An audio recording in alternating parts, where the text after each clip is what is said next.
कई लोगों ने कहा मेला, मैंने कहा हम ये मेला नहीं लगेगा, कोई और मेला होगी। तो जब लोग यह कहते हैं कि मेरे घर में, उनके चिंतन को आप लीजिए, उनका अनुकरण कीजिए। हम ईश्वर की पूजा सच्चाई है नहीं करते हैं, लेकिन ईश्वर के पथ पर हम पल पल चलते हैं। हमें कहता है कि भाई खुर्दा मेला जाना है। मैं पूछा किसी से कि क्यों जाना है, वो हमें नहीं जानता। क्यों आप वहां दुकान लगाना चाहते हैं? बोला वहां जिंदगी जीने में आनंद आता है, वहां सुकून मिलता है, वहां मोहब्बत मिलती है। पैसे मिले ना मिले, वहां एक रिश्ता है, वहां एक अपनापन है। 400 करोड़ का टर्नओवर है ये मेला। 21 लाख 22 लाख रुपए का आइसक्रीम यहां से बिक्री होके जाता है। ना तो किसी को बिजली का पैसा लगता। मैंने 12,000 लोगों को अपने हाथ से साड़ी बांटा। 3 घंटे लगे, कुछ नहीं होता है। भाव होना चाहिए। बात यहाँ क्रिकेट होना था खुर्दा महोत्सव पर, फुटबॉल होना था स्टेट, लेकिन पिताजी के इस कार्यक्रम के कारण और बाढ़ के कारण कबड्डी इस बार इंटरनेशनल नेशनल है। लोकल कोई भी कबड्डी इस बार नहीं होगी। सब बाहर के मुंबई महाराष्ट्र जो सभी लोग हैं वो कार्यक्रम है। कबड्डी का कार्यक्रम भी नेशनल है, स्टेट वाला है। इस तरह वॉलीबॉल का कार्यक्रम है। तो अगले बार से इसको और भी विस्तृत जो महोत्सव के रूप में, महोत्सव का मतलब होता है कि एक लंबा प्रयास और एक माध्यम, ऊर्जावान नौजवानों को भी जोड़ने का माध्यम। तो मैं बस इतना ही आप सबसे कहना चाहूंगा कि मैं अपने दायित्वों को बहुत नजदीक से महसूस करता हूं। हम डेली 10 लाख रुपया बांटते हैं। हमें कभी पता नहीं चलता कि कितना बटा। मेरे जेब में पैसे नहीं होते। अभी भी 7 लाख रुपया पर 3 लाख रुपया बांट के हैं, तो मेरे मन में नहीं होते। अभी भी हजारों साड़ियां बांटते हैं। हमें एक ऊर्जा मिलती है।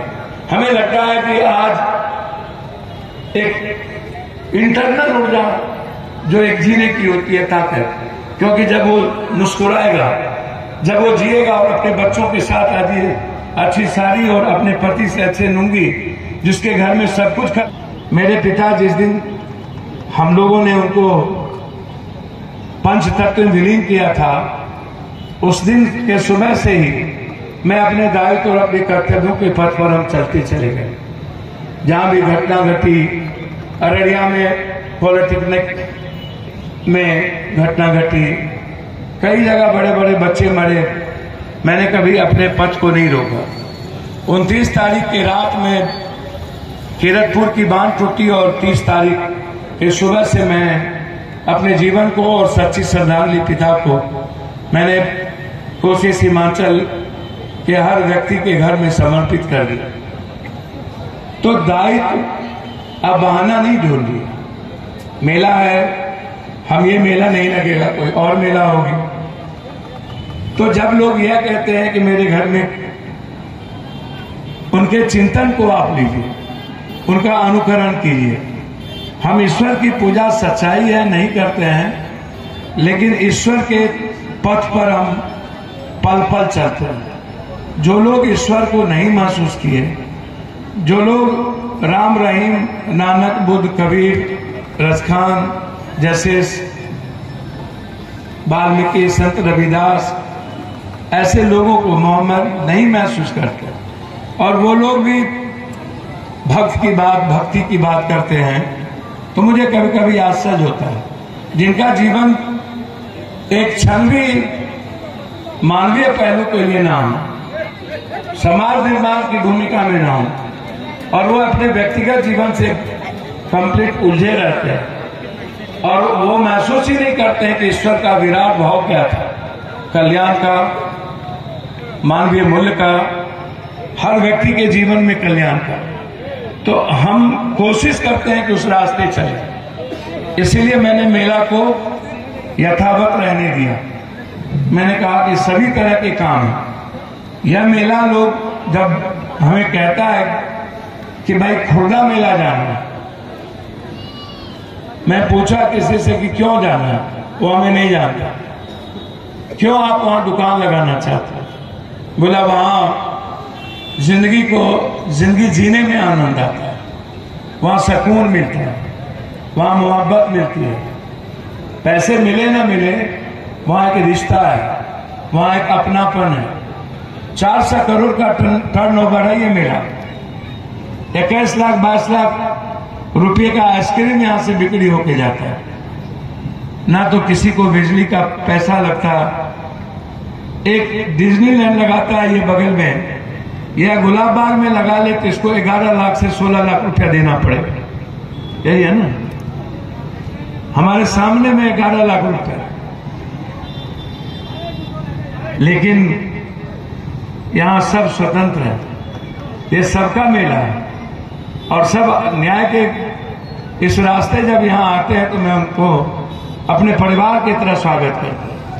यह जो मेला है, यह जो कुमारखंड है, जदवा पट्टी है, मुरलीगंज है, मधेपुरा, ये परिवार है। सहरसा है, सुपौल है, पूर्णिया है, ये जो कोसी सीमांचल है, ये परिवार है। और हम हमेशा उस परिवार की दृष्टि से काम करते हैं, हम विचलित नहीं होते। लाखों लोग रहते हैं, 10-10 हजार महिलाएं रहती हैं। लोग कहता है पुलिस आई कि भाई कैसे होगा। गोगरी में वीडियो आए, हमारे नेता से कहे कि पप्पू यादव जी आ रहे हैं, भगदड़ मच जाएगी। इतनी भीड़ जुट गई उनके नाम से। उन्होंने कहा कि आप छोड़ दीजिए, आप जाइए, आपकी पुलिस की जरूरत नहीं है उनको, वो आएंगे, अकेला काफी है। मैंने 12,000 लोगों को अपने हाथ से साड़ी बांटा। 3 घंटे लगे, कुछ नहीं होता है। भाव होना चाहिए और आपके पास बड़ा मन होना चाहिए, बड़ा दिल होना चाहिए। आप औपचारिकता मत निभाइए, आप राजनीति मत करिए, आप समर्पण करिए, आप निरीह को भगवान के रूप में देखिए। जब कोई भक्त भगवान के रूप में समर्पण भाव से जाता है या आप पूजा करते हैं तो निश्चित रूप से इष्ट की भावना जगती है। मीरा की तरह, अर्जुन की तरह, हजरत की तरह, बुद्ध की तरह, अशोक की तरह, विवेकानंद की तरह। तो आप कर क्या रहे हैं, आप किस रूप में काम कर रहे हैं?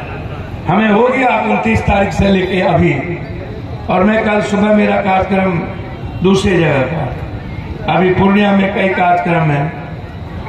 तो मेरा दायित्व तो कोई एक जगह सीमित नहीं है। फिर मैं रात खुर्दा आऊंगा कल। मेरी कोशिश होगी कि सारी जिम्मेदारियों का रास्ता बहुत अच्छे से निभाया जाए। तो इसीलिए इस मेला को मैंने कहा कि इसको विस्तृत रहने दीजिए। सिर्फ भजन होगा, अच्छी संगीत होगी, जो वल्गर चीजें हैं उसको मैं प्रयास करूंगा ना। भोजपुरी जो बाढ़ पीड़ित के कारण भी और ऐसी चीजों के कारण भी। इस बार यहाँ क्रिकेट होना था खुर्दा महोत्सव पर, फुटबॉल होना था स्टेट, लेकिन पिताजी के इस कार्यक्रम के कारण और बाढ़ के कारण कबड्डी इस बार इंटरनेशनल, नेशनल, लोकल कोई भी कबड्डी इस बार नहीं होगी। सब बाहर के बम्बई, महाराष्ट्र जो सभी लोग हैं वो कार्यक्रम है। कबड्डी का कार्यक्रम भी नेशनल है, स्टेट वाला है। इस तरह वॉलीबॉल का कार्यक्रम है। तो अगले बार से इसको और भी विस्तृत जो महोत्सव के रूप में, महोत्सव का मतलब होता है कि एक लंबा प्रयास और एक माध्यम, ऊर्जावान नौजवानों को भी जोड़ने का माध्यम। तो मैं बस इतना ही आप सबसे कहना चाहूंगा कि मैं अपने दायित्वों को बहुत नजदीक से महसूस करता हूं और मेरे जीवन में मेरा 2 ही लक्ष्य है। एक लक्ष्य है इस हिंदुस्तान में आम और कमजोर वंचित लोगों को न्याय मिले। Justice must be important. Gandhi ji कहते थे justice delay and justice deny, ये किसी के लिए भी अच्छा नहीं है। इसीलिए जस्टिस पप्पू के नाम से जाना जाए और दुनिया में जो मदद है, ये जो सेवा है, यह मदर टेरेसा ने भी नहीं की। उसका भी माध्यम जस्टिस क्राइस्ट था। सेवा गुरु गोविंद ने की, जिसने कुर्बानी दी। हेलो, सेवा हजरत ने की, हेलो, सेवा नानक ने की, सेवा कबीर ने की, जो अपने जीवन को न्यौछावर कर दिया। मैं जब कोई काम और कर्तव्य को करता हूं तो उसमें मेरा रिटर्न नहीं होता। मैं जानता हूं इसमें राजनीति का कोई हिस्सा नहीं है, वो सिर्फ सेवा है, सिर्फ लोगों की मदद है। और ये जो दो, आप किसी भी गूगल पे जाइएगा, किसी भी इंस्टाग्राम में जाइएगा, किसी भी ट्विटर में जाइएगा, तो आपको देश में जब आप बाढ़ लिखिएगा तो पप्पू यादव आएगा, जब आप सीमांचल कोसी लिखिएगा तो पप्पू यादव आएगा। तो एक कीवर्ड है सेवा, कीवर्ड है जस्टिस।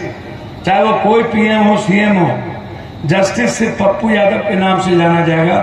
किसी सत्ता पर बैठे दलाल लोगों के नाम से या किसी ऊंचे पदों पर बैठे लोगों के नाम से जस्टिस नहीं जाना जा सकता, क्योंकि जस्टिस के लिए दर्द लेना पड़ता है, जस्टिस के लिए लड़ना पड़ता है, जस्टिस के लिए मरने की तैयारी करनी पड़ती है, जस्टिस के लिए ईमानदार होना पड़ता है, जस्टिस के लिए कंप्लीट खुद के जीवन में ऊंचे विचारों के साथ जीना पड़ता है, जस्टिस के लिए खुद अपने चरित्र को बनाना होता है।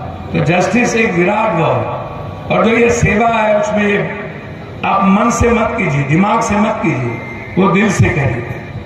हम डेली 10 लाख रुपया बांटते हैं, हमें कभी पता नहीं चलता कि कितना बटा। मेरे जेब में पैसे नहीं होते, अभी भी 7 लाख रुपया पर 3 लाख रुपया बांटते हैं, तो मेरे मन में नहीं होते। अभी भी हजारों साड़ियां बांटते हैं, हमें एक ऊर्जा मिलती है।